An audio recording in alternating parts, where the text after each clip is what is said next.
여러분, 예배하는 시간에 누가 제일 즐거울까요? 예, 우리는 말하는 하나님이겠죠. 아, 너도 나와왔구나. 너도 나와왔구나. 너도 이 자리에 와서 예배하는구나. 그런데 예배에 오지 않으면 요나처럼 있겠지요. 자는 자의 어찌면요. 지금 이 자리에 예배하는 저와 여러분을 기뻐하실 뿐 아니라 예배를 놓치고 있는 이들에게도 주님 찾아가서 자는 자의 어찌면요. 일깨우시는 축복의 시간인 줄 저는 믿습니다. 그런데 하나님 다음으로 오늘 기뻐하는 즐거운 예배 시간에 사람은 또 누가 있을까요? 아마 라온이가 아닌가 싶어요. 앞에는 이모가 반주하고 있지, 피아노 한번 두드려보고, 저 뒤에는 할아버지 할머니가 뒤에 바치고 있지, 앞에 가도 즐겁고 뒤에 가도 신나고 그런 가운데지요. 오늘 예배하는 시간이 하나님이 나의 아버지로 함께하는 축복의 시간입니다. 정말 어린아이처럼 신나는 시간이다. 정말 이 시간은 너무나 복된 시간이다.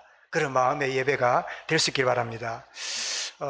자주 말씀드리지만 그 3대째 예수 믿는 아버지와 2대째 예수 믿는 어머니가 만나서 이렇게 저희 자녀들을 낳으셨는데, 그러고 보니까 제가 이제 아버지대로 보면 4대째 믿는 가정이지요.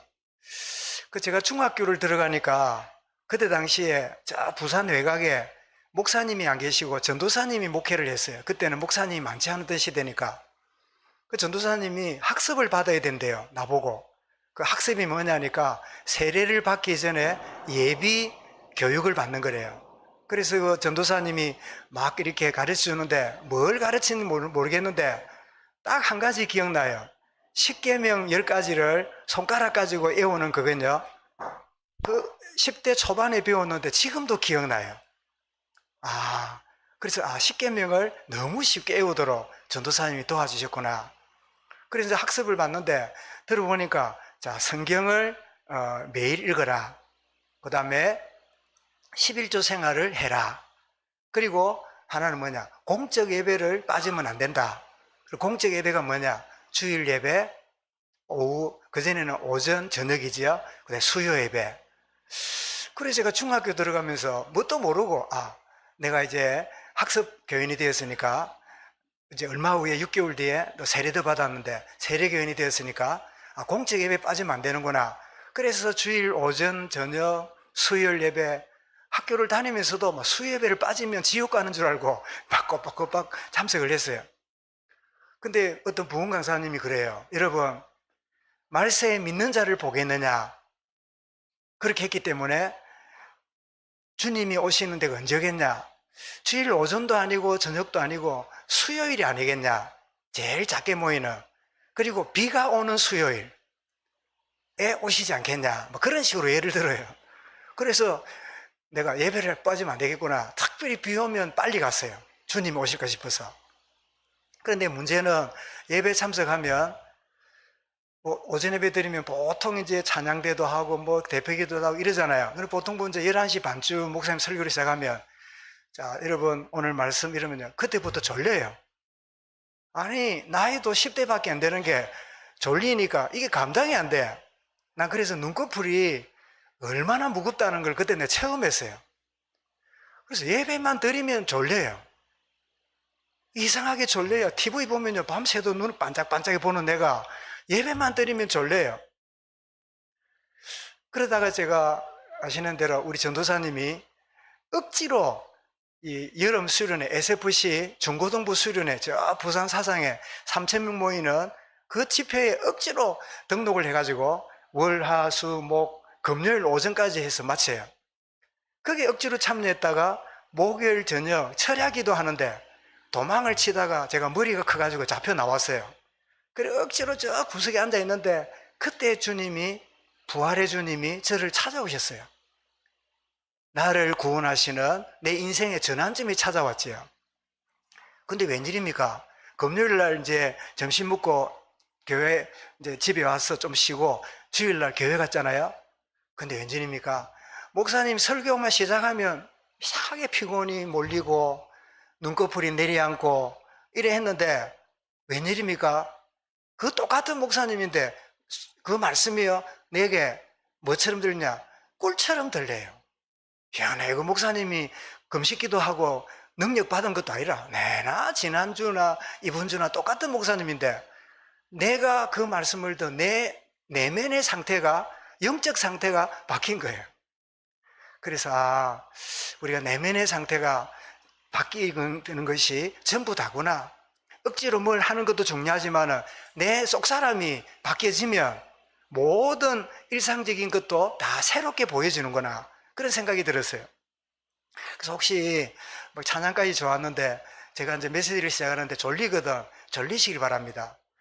조시기 바랍니다. 뭐 내면이 졸아야 되겠다 싶으면 저도 졸다가 은혜 받은 사람이거든.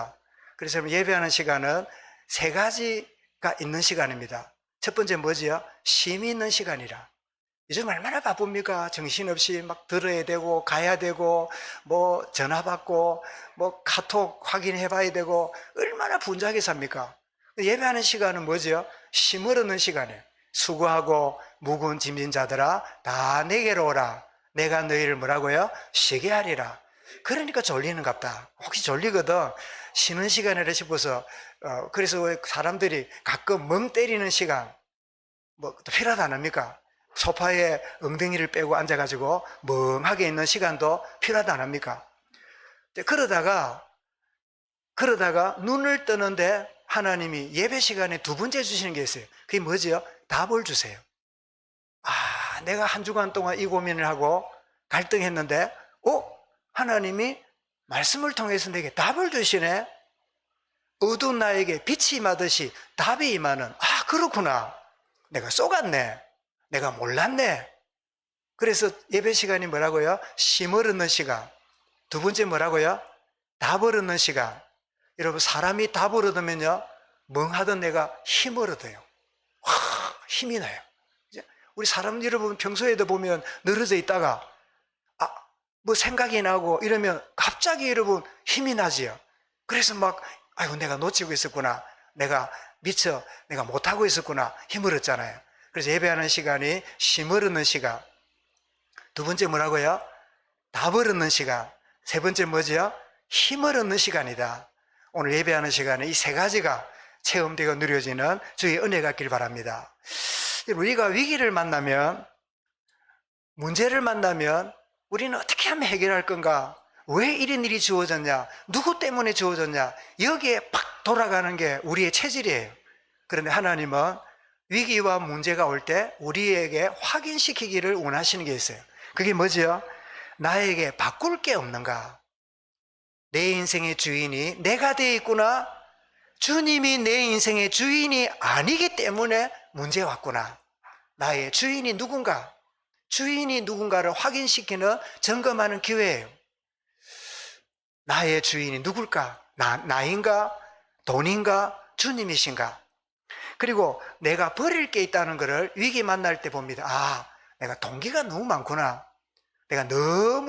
내가 바라는 목표가 너무 강하구나. 이렇게 내가 너무 동기가 세다 보니까 사람들도요, 대인관계도 내 동기에 맞는 사람, 나하고 안 맞는 사람 구별해 갖고요, 대인관계도 잘 안 돼요. 왜? 내 동기가 너무 세니까. 저런 인가 말 안 해. 저런 친구하고 안 만나. 저런 친구하고 시간 낭비야. 왜? 내가 동기가 있으면 대인관계가 굉장히 줄어버려요. 아무 동기가 없으면 누구라도 받아들이고 누구라도 소통할 수 있습니다.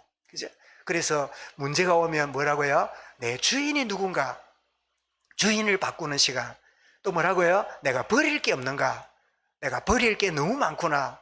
그래서 노래 중에 그런 거 있죠. 내 속에 뭐라고요? 내가 너무 많아. 너무 많은 그것 때문에요, 문제 아닌 문제, 그것도 문제로 느껴져요. 더 나아가서 뭘 점검하죠? 찾아낼 게 있어요. 내가 놓치고 있는 거죠. 나는 아무것도 없어. 나는 왜 되는 게 없을까? 그랬는데 문제 오고 위기 오고 대책이 없으니까 가만히 기도 속에 엎드려 보니까 내가 진짜 찾아낼 게 발견돼요. 왜냐? 보통 여러분 마태복음 6장 31절 32절처럼 삽니다. 무엇을 먹을까? 무엇을 마실까? 무엇을 입을까? 염려.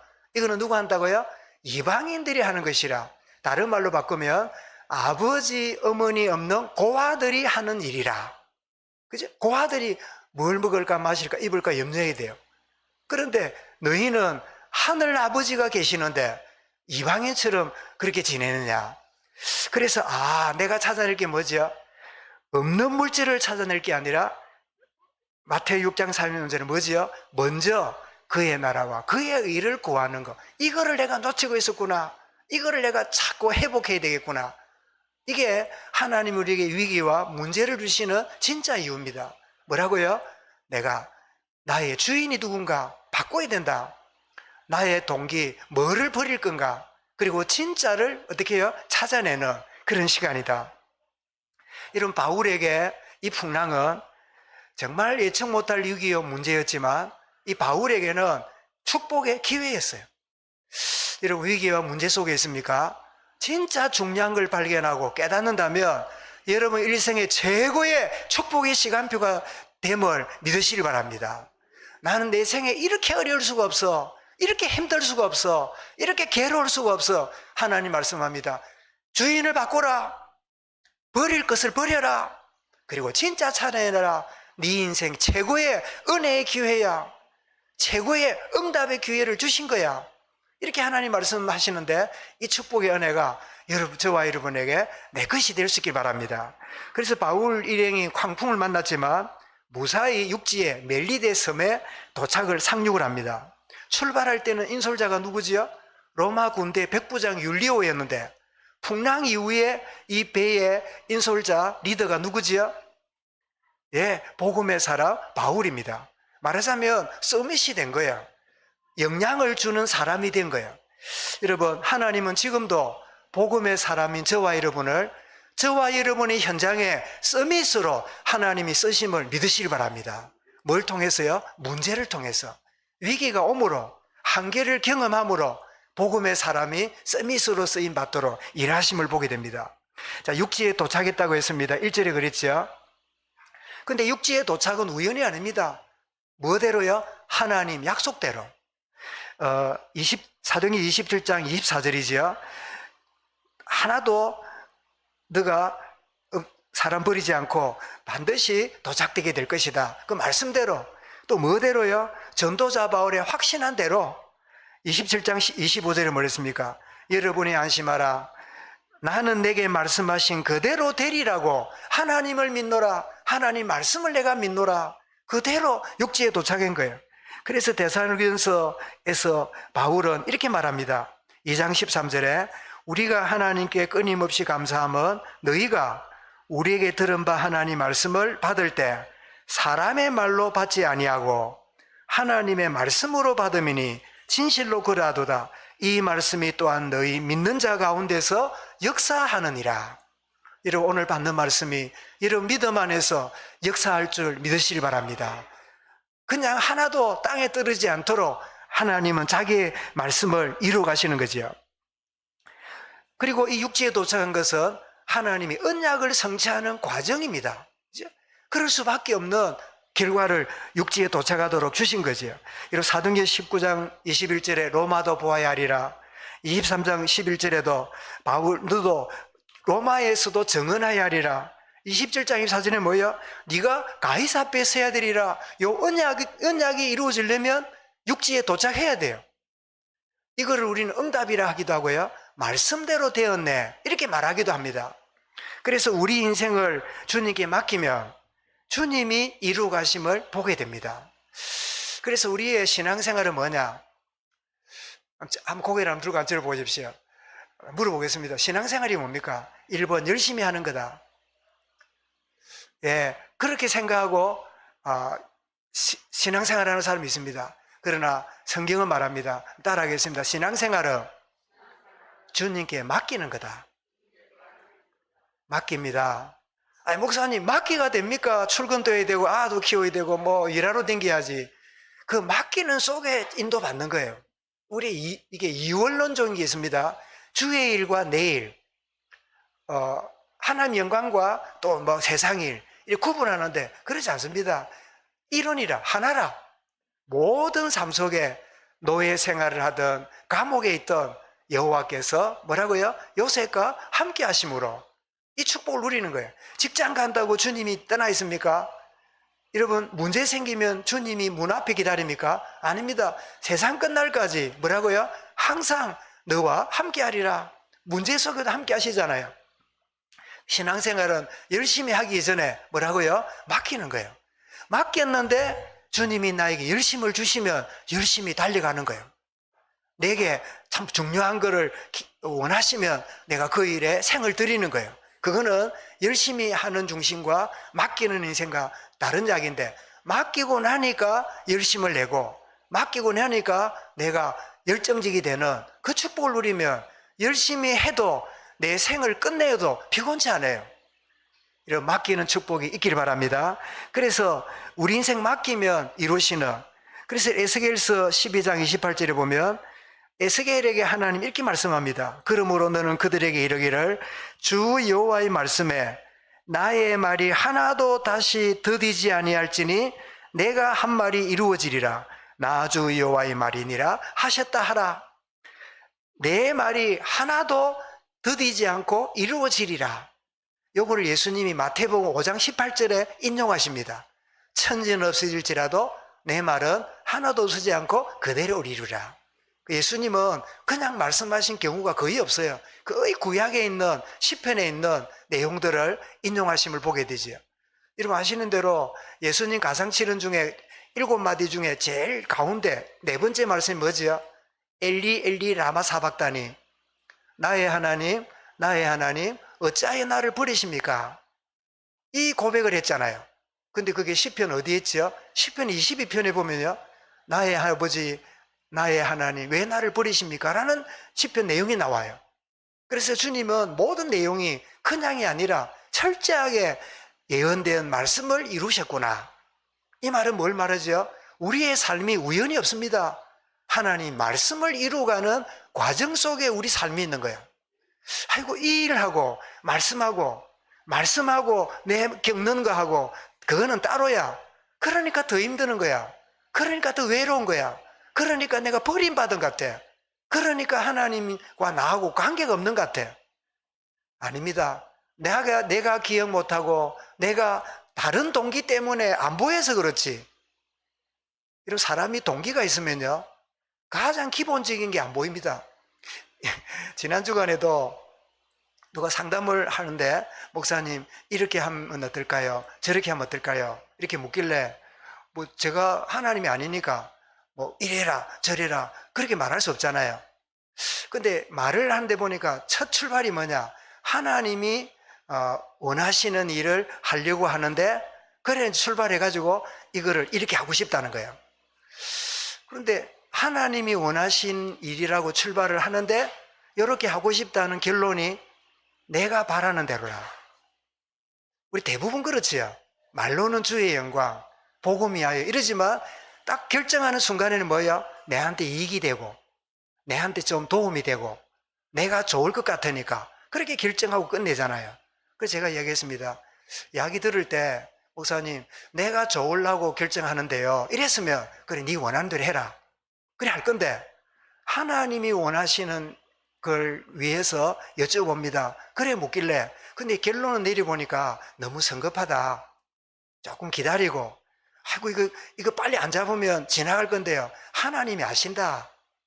하나님이 아시니까 이게 진짜 하나님이 원하는 선택이라면 조금 한 템포 늦춰서 결정해도 그게 있을 거고, 하나님이 원하지 않은 거라면 팍 잡으면 나중에는 두고두고 후회한다. 그래 결과적으로 나중에 알아보니까 그러지 않기로 지나갔다 그래요. 그래 참 다행이다.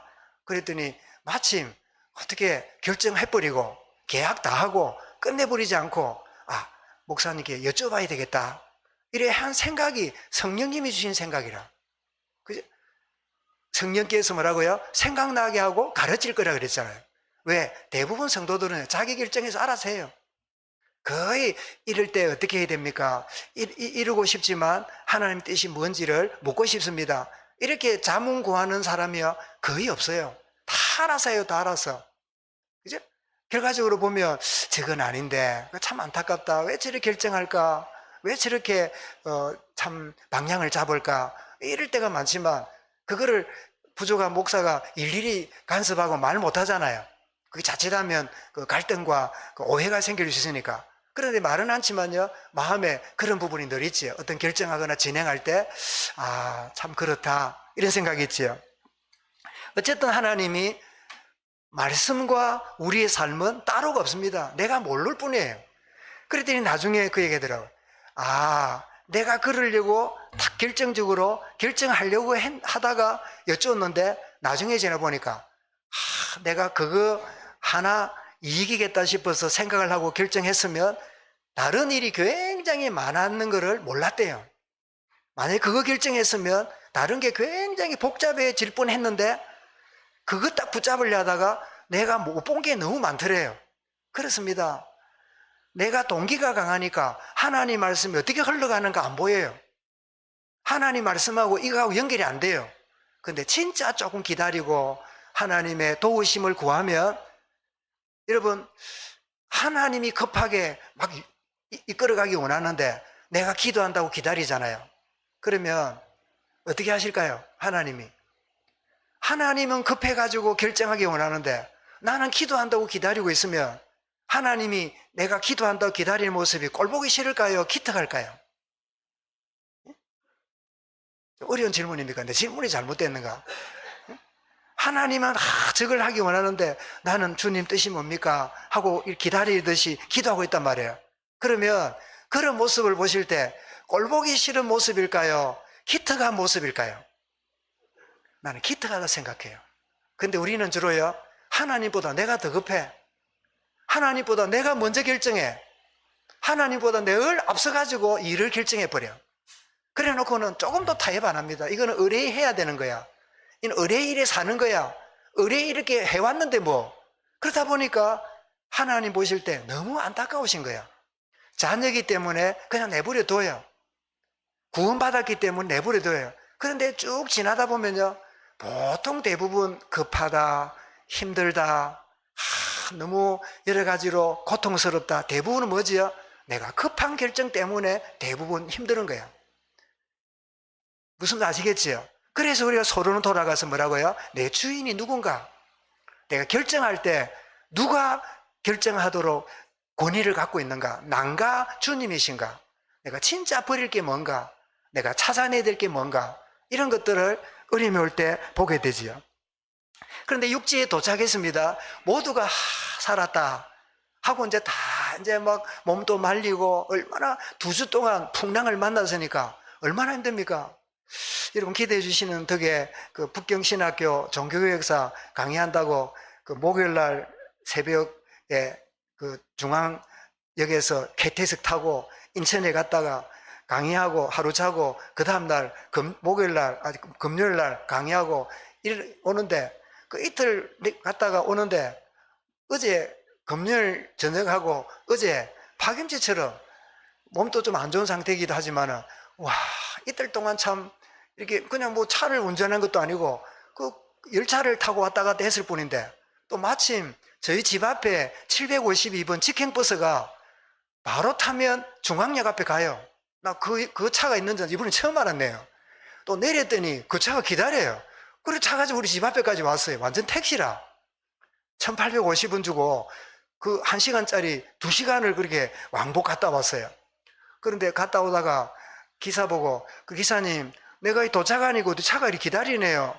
열차 맞춰갖고 버스가 다니는 겁니까? 어찌 된 겁니까? 이랬더니 이건 오늘로 끝입니다. 이래요. 뭐냐니까 어제부터 우리 버스 노선이 바뀌었다면서요? 우리 창원 노선 버스가.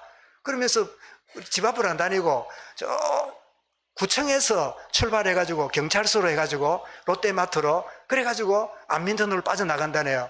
그래도 괜찮다. 그럼 약간 걸어오면 되겠네. 약간 걸어 올라가지고 타면 가만히 보니까 더 가까워요. 그래서 중앙역에 차를 가져가서 그 대놓고 왔다 갔다도 안 하고 그냥 집 주변에 버스 타고 왔다 갔다 했는데 딱 노선 바뀌는 마지막 날 내가 급료를 타고 왔다니까 이런 일도 다 있구나. 그런데 여러분 14일 동안 어디 KTX 타고 갔던 게 아니라 뭐예요? 그냥 물 폭랑 때문에 죽느냐 사느냐 때문에 온 파김치가 된 사람이 육지로 왔으니까 얼마나 살았다 싶고 늘어져 가지고 막 만사가 귀찮다 해야 되나요? 그래 있을 거 아니에요. 그런데 놀랍게도 바울에게 무슨 일이 벌어집니다. 무슨 일이 벌어지죠? 상륙했더니 원주민들이 갑자기 막 한 200 몇십 명이 섬에 사람들이 오니까 이 토인들이, 원주민들이 찾겠던가 봐요. 그 낯선 사람들을 이렇게 영접을 합니다. 그런데 추우니까 옷도 말려야 되니까 나무를 이제 불에 집어넣어 가지고 이제 불을 지피는데, 바울이 나무를 들어서 불을 지피는데 그 나무 속에 뭐가 있습니까? 독사가 바울의 손목을 물은 거예요. 바울 손목을 독사가 물고 있으니까 원주민들이 생각할 때, 야, 이 사람은 진짜 바다에선 살았지만 죄가 있는갑다. 그러니까 이런 벌을 받지 라고 생각하고 죽었구나. 그런데 이 바울은 그 독사를 그냥 불에 털어 넣으니까 다 죽었겠지요. 그런데 손을 보니까 붓지도 않고 아무 이상이 없어. 혹시 이런 뱀한테 물려본 분 있습니까? 뭐 뱀은 아니도 벌레 물려본 분은 있겠지요. 이런 벌레만 물려도요, 까딱하면 생명을 잃을 수 있잖아요. 독사한테 물렸는데 아무 이상이 없어요. 그러니까 그 토인들이 전부 다 엎드려가지고 신이 나타났다고, 그 바다의 신이 뭐죠? 포세이돈이잖아요. 포세이돈이 나타났다고 절을 하고 난리가 났습니다. 그런데 바울에게는 아무 이상이 없어요. 여러분, 저는 이게 우연이 아니라 생각합니다. 이런 마가복음 16장과 누가복음 10장에 보면 이런 말씀이 나와요. 한번 성경 구절을 보겠습니다. 마가복음 16장 18절 같이 읽습니다. 시작. 뱀을 집어올리며 무슨 독을 마실지라도 해를 받지 아니하며 병든 자에게 손을 얹어 나으리라. 여러분, 이 말씀이 그냥 여러분 구조돼 가지고 겨우 억지로 올라간 그 자리인데 이 말씀이 성취되고 있는 거예요. 놀랄 일 아닙니까? 나는 생고생을 했는데, 나는 죽는 줄 알았는데 하나님이 말씀을 성취하고 계시네. 여러분, 이거 깨닫는 게요, 인생의 즐거움입니다. 이게 성령 주시는 깨달음의 축복입니다. 여러분, 삶의 현장에서 이런 깨달음과 축복이 날마다 누리시기 바랍니다. 그래서 여러분, 누군가 만나거나 전화할 때는 말하고 싶어 견딜 수 없는, 막 입이 건질거려가지고 말하고 싶은, 우리가 주로 입이 건질거릴 때는 언제 그럽니까? 남 비난하고 싶을 때, 남 억울할 때, 막 원통하고 말할 때, 그럴 때 입이 건질거려요. 그래, 그런 거 말고 하나님 주신 은혜와 응답 때문에 말하고 싶어서, 간증하고 싶어서 입이 건지러운, 이런 건지러움이 여러분에게 있기를 바랍니다. 아멘. 아멘 하고 언제 아멘 할 겁니까? 그 다음 보겠습니다. 누가복음입니다. 누가복음 10장 19절에 읽어봅니다. 내가 너희에게 뱀과 정갈을 밟으며 원수의 모든 능력을 제할 권능을 주었으니 너희를 해칠 자가 결코 없으리라. 아니, 목사님, 독사한테 물려도 됩니까? 독사한테 물려도 안 죽는단 말입니까? 그 이야기가 아닙니다. 이 사울은 로마에 가서 가이사에게 복음 전해야 될 사명자예요. 여러분, 사명에 있으면 안 죽습니다. 하나님이 하실 일이 있으면요, 두려워할 거 없어요. 하나님이 하실 일이 있다면 죽을까봐 염려할 거 없어요. 결코 하나님은 자기 사람의 생명 연수를 하나님 손에 가지고 있어요. 아이고, 큰일 났네. 이거 어떻게 하지? 여보, 이거 큰일 났다. 우리 죽겠다. 염려할 거 없어요. 여보, 진짜 우리가 사명이 있다면, 하나님의 선한 계획이 있다면 이거는 하나님 언약이 이루어가는 과정일 뿐이야. 결론이 아니라 과정이에요. 우리는 주로 결론인 줄 알아요. 큰일 났다, 망했다, 죽었다, 아이고 끝났다. 아니요, 과정이다. 여러분, 영적으로 좀 심각한 사람은요, 결론적인 이야기를 잘해요. 끝났다, 큰일 났다, 죽겠다, 망했다, 이래요. 복음의 사람은 이 모든 게 하나님 계획 속에 있다, 과정 속에 있다. 왜? 우리는 재판관이 아닙니다. 우리의 모든 문제를, 개인을 판결할 분은 유일하신 하나님이 판결자예요. 그런데 우리도 모르게 내가 재판관이 돼가지고 네 틀렸어, 네 잘못돼서, 네 잘못이야. 여러분, 부모도 자식한테요, 재판관이 되면 안 돼요. 너는 이래, 너는 항상 저래, 너는 이래야 돼, 저래야 돼. 아니요, 이러면 좋겠어. 나는 이러기를 바래. 나는 이러고 싶은데 그거는 네가 선택하면 돼. 부모도 결코 재판관이 돼서는 안 돼요. 우리는 하나님 앞에서 우리도 자녀입니다. 우리 자녀들이 하나님의 뜻 안에서 자기가 선택하고 자기가 분별하고 자기가 여러분 그 길을 가도록 우리 가이드하고 도와주는 일이지, 내가 살아보니까 이래야 돼, 내가 살아보니까 저래야 돼, 이런 사람하고 결혼하면 안 돼, 저런 사람하고 결혼해야 돼. 여러분 결론적으로 재판관적인 이 말투가요, 우리 속에 얼마나 오랫동안 빼인지 몰라. 목사님은 안 그렇습니까? 저도 한이 맺혀서 그래 말하는 겁니다.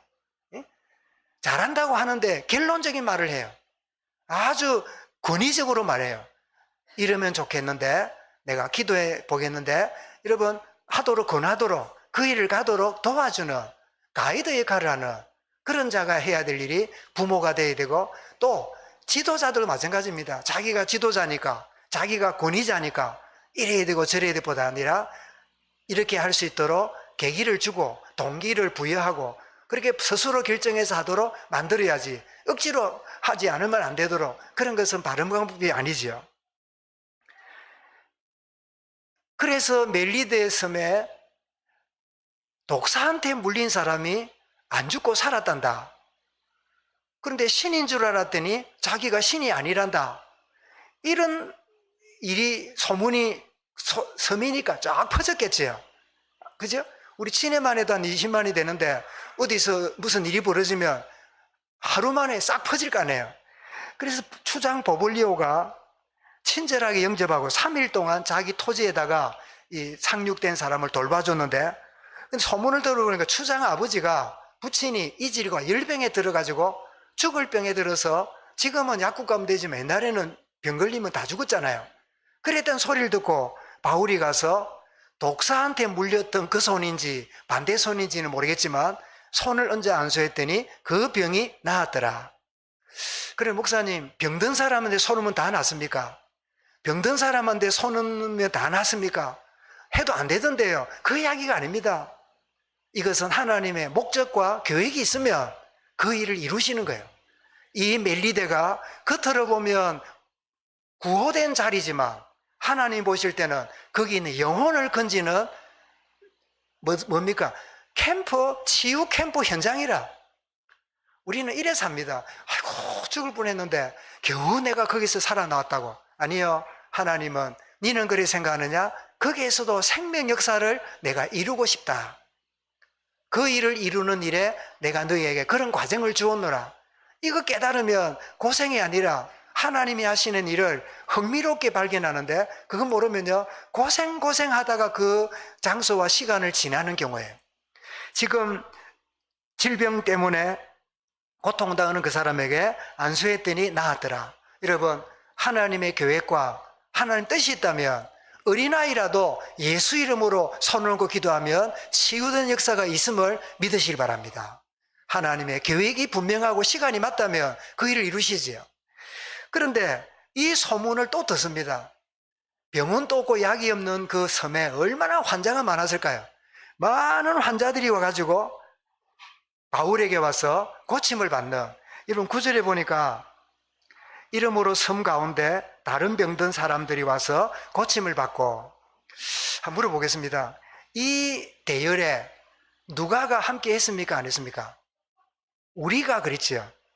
1절에 그랬잖아요. 우리가 이 말은 누가도 탔단 말이지요. 누가의 직업이 뭡니까? 예? 누가의 직업이 뭐였지요? 의사입니다. 의사. 자, 의사 누가가 바울 일행으로 같이 가고 있어요. 그런데 바울 일행이었던 누가는 독사한테 물렸는데 해독제가 없잖아요. 의사가 해독제가 있어야 되잖아요. 누가도 그 독사한테 물린 바울을 보고 이거 어떻게 해야 되는가 당황했는데 전혀 이상이 없고, 또 이질과 열병에 들려있는 추장 아버지한테 안수해서 기도하고, 또 수많은 사람이 와가지고 바울의 기도와 안수로 말면 고침받고, 이 장면을 의사 누가가 보고 기록을 하고 있는 거예요. 이해가 되십니까? 하나님 역사는 초의학적인, 초과학적인, 초자연적인 하나님 역사구나. 이게 그냥 쓴 사람이 아니라 의사 누가가 지금 이 기록을 남겼단 말이에요. 그러니 의사인 내가 어떻게 해야 할지 모르는데 하나님은 바울을 통하여 이 놀라운 일을 하시는데, 이거는 뭐죠? 바울이 인기 높으라고, 바울이 그 일함으로 막 사람한테 인정받으러 아니라 복음을 위하여 하나님이 이렇게 하시는구나. 복음 증거를 위한. 그래서 이 사람들이 낫고 나서는 다시 떠날 때 10절에 뭐랬습니까? 후한 예로 우리를 대접하고 떠날 때 우리 쓸 것을 배에 실었더라. 자, 이 배에 자기들 먹을 걸 다 버렸지요. 다 배를 가볍게 하려고 다 버렸잖아요. 다 버렸는데 버려진 배에 이 은혜 받은 사람이 채우세요. 여러분, 하나님은 버릴 때 채우십니다. 이 놀라운 일이 벌어지게 되지요. 그래서 단순히 구조된 게 아니라 복음을 위한 치유 캠프 현장이 멜리데 섬이었구나. 그래서 바울은 빌립보 1장에서 이렇게 말씀합니다. 1장 12절부터 14절에요. 읽어보겠습니다.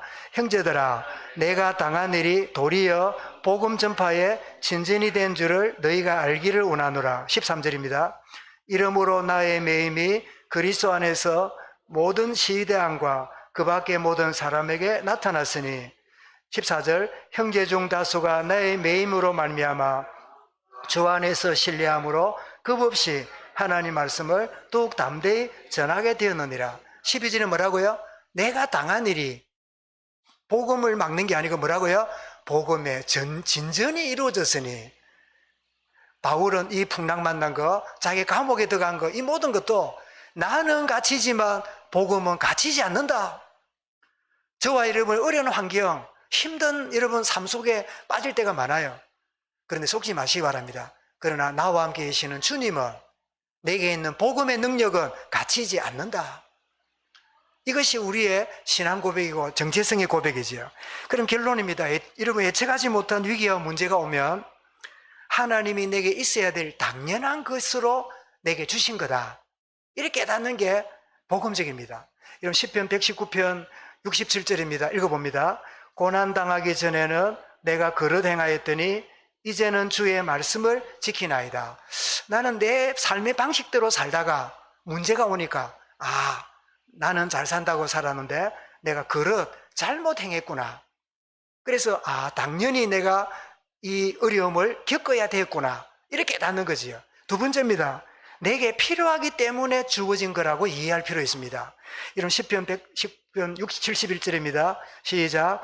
고난당한 것이 내게 유익이라 이로 말미암아 내가 주의 율례들을 배우게 되었나이다. 고난당한 것이 내게 뭐라고요? 유익이라. 고난당한 게 뭐라고요? 왜 소리가 작아집니까? 우리의 본심이지요. 고난당하는 유익 아니야. 유익 아니야. 유익 아니야. 이게 우리의 본성이에요. 영성은 뭐라고요? 고난당한 것이 내게 유익이라. 이로 말미암아 주의 말씀을 배우고 깨닫게 되었나이다. 그럼 정말 이게 우리의 영혼의 깊은 고백이 될 수 있길 바랍니다. 더 나아가서 문제가 올 때 내게 절대적인 이유가 있기 때문에 내게 주어진 거다. 이렇게 깨닫는다면 위기와 문제가 결코 어려움이 아닌 걸 알게 되지요. 그래서 욥기 5장 17절을 보겠습니다. 시작. 볼지어다 하나님께 징계받는 자에게는 복이 있나니 그런즉 너는 전능자의 징계를 업신여기지 말지니라. 이런 위기와 문제가 다 징계는 아닙니다. 여기 말하는 징계의 의미를 히브리서 12장 7절에서 이렇게 설명을 합니다. 보시겠습니다. 시작.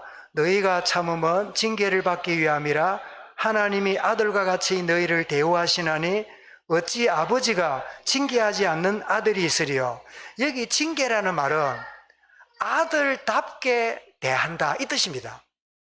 자녀답게 행하는 게 징계예요. 옆집 아이가 잘못한다고 데려와서 꾸중하거나 매를 때릴 수 있습니까? 그럴 수 없어요. 그죠? 옆집 애를 데려와가지고 꾸중하거나 때리면요 큰일 납니다. 집안 살인 납니다. 하나님이 나에게 자녀를 주셨다면 자녀를 다루는 방법이 징계라는 거예요. 뭐 때리느냐 뭐 꾸중하냐 그 말이 아닙니다. 자녀를 아들답게 대하는 거, 그게 징계예요. 그렇다면 내게 어려움과 이 곤란은 하나님이 뭐라고요? 당연히 필요해서. 이것이 뭐죠? 내게 참 절대적으로 이유가 있기 때문에, 이거는 내게 필요한 것이기 때문에, 이렇게 이해를 한다면 주님, 이 풍랑을 만나고 또 속사한테 물리고, 여러분 하나님 관점으로 모르면요, 풍랑 만나가지고 고난당한 거, 독사한테 물린 거, 막 이러고 저런 거요, 평생의 상처예요. 평생의 눈물거려요. 평생에 그것 때문에 잠이 안 와요. 평생에 그것 때문에 그놈 그 새끼가요, 이가 갈려요. 그렇게 사는 그리스도인들이 있을까 없을까요? 예? 많아요. 그런데 많다 보니까 당연한 줄 알아. 쫓지 마시길 바랍니다. 저도 여러분 원한을 삼을 수 있고 억울하고 내게 그런 사람들이 있을 수 있겠지요.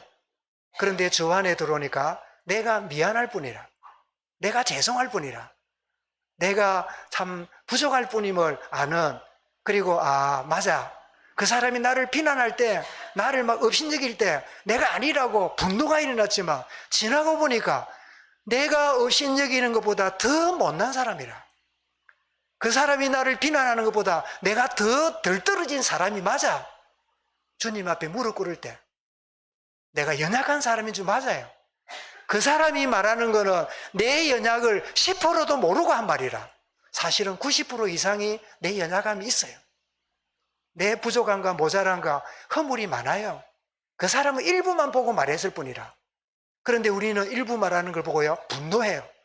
그 말하는 일에요, 우리는 견딜 수 없어요. 근데 주님은 우리에게 말씀하십니다. 너가 이 소리 듣는 거 당연해서 듣는 거야. 너에게 필요해. 너에게 절대적인 이유가 있기 때문이야. 이렇게 이해한다면 하나님과의 관계 회복되면 사람과의 관계 누구도 원수가 없습니다. 그 누구도 꼴보기 싫은 사람이 없어요. 나 그 사람하고 얼굴도 보기 싫어, 이럴 수가 없는 거예요. 근데 여러분 오늘날 교회 안에는요, 예수 믿으면서 원수진 사람이 교회 안에 얼마나 많은지 몰라요. 관계하기가 힘들어하는 그런 관계가 얼마나 힘든지 몰라요. 그래서 그러세요. 불신자는 막걸리 한잔하면 털고 일하는데 기독교인들은 금식기도, 철야기도, 새벽기도 하면서 원수지고 산대요. 거인하고 말 안 해. 내한테 한 말이 기억나. 나를 어떻게 얘기했는가, 그게 늘 올라와. 여러분 이게 복음이 아닙니다. 이게 우리 본성이에요. 동물성이에요. 구원받아 놓고도 옛사람이 묶여있는 흔적이에요. 여러분 이기지 못한 위기와 문제가 찾아올 때 하나님은 우리를 돌아보기 원하십니다. 하나님은 필요하고 절대적이고 당연하기 때문에 내게 주신 것입니다. 이렇게 받아들임으로 내가 나를 용납하고 다른 사람을 수용할 때 하나님의 하시는 일을 받아들이는 이 축복. 그래서 문제와 예측하지 못한 위기와 문제가 올 때 큰 유익을 얻는 그런 축복의 역사의 길을 주의 이름으로 축원합니다. 감사합니다. 주님, 우리는 이런저렇게 되기를 원하지만 예측하지 못한 어려움과 위기를 만날 때 우리는 당황해하며 불편해하며 힘들어하지만 그것은 하나님이 주시는 당연한 그리고 필요한 절대적인 이유가 있음을 발견하게 하여서 이 일로 말미암아 더욱 유의 윤례를 배우나이다. 주는 것이 내게 큰 유익이 되었습니다. 내가 이제는 그릇 행하지 않고 주의 말씀을 쫓아가나이다 고백하는 하나님의 사람들로 저들의 생을 인도하여 주옵소서. 주 예수 그리스도 이름으로 기도드리옵나이다. 아멘.